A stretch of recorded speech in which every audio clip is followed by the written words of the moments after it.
Mix by AG recording studio. DJ Mukesh चकिया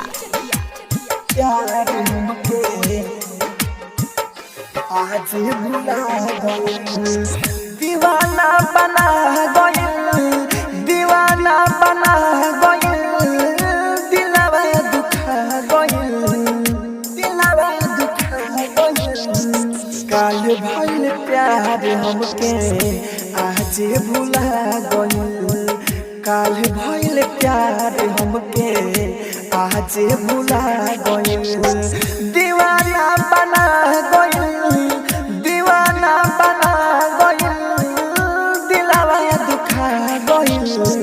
काल भइल प्यार हमके आज भुला गइल, काल भइल प्यार हमके आज भुला गइल। Mix by AG recording studio. आज भुला गइल, डीजे मुकेश चकिया प्यार हमके आज भुला गइल। रही हम दीवाना देखे तिरछी नजरिया, घायल कइल रहे ओकरा आँख के कजरिया, आँख के कजरिया, आँख के कजरिया। रही हम दीवाना देखे तिरछी नजरिया, घायल कइल रहे ओकरा आँख के कजरिया, आँख के कजरिया। रोगी बना गइल, रोगी बना गइल, दावा ना भइल, दावा ना भइल।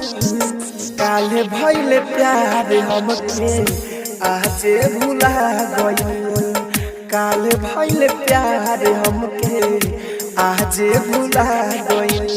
आप सुन रहे हैं एजी एंटरटेनमेंट की धमाकेदार प्रस्तुति। आज भुला गइल, डीजे मुकेश चकिया प्यार हमके आज भुला गइल।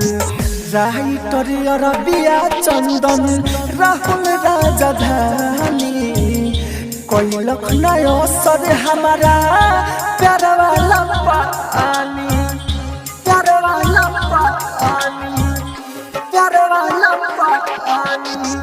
राइटर अरबिया चंदन राहुल राजधानी कोई लखनऊ असर हमारा प्रेम वाला पानी, प्रेम वाला पानी।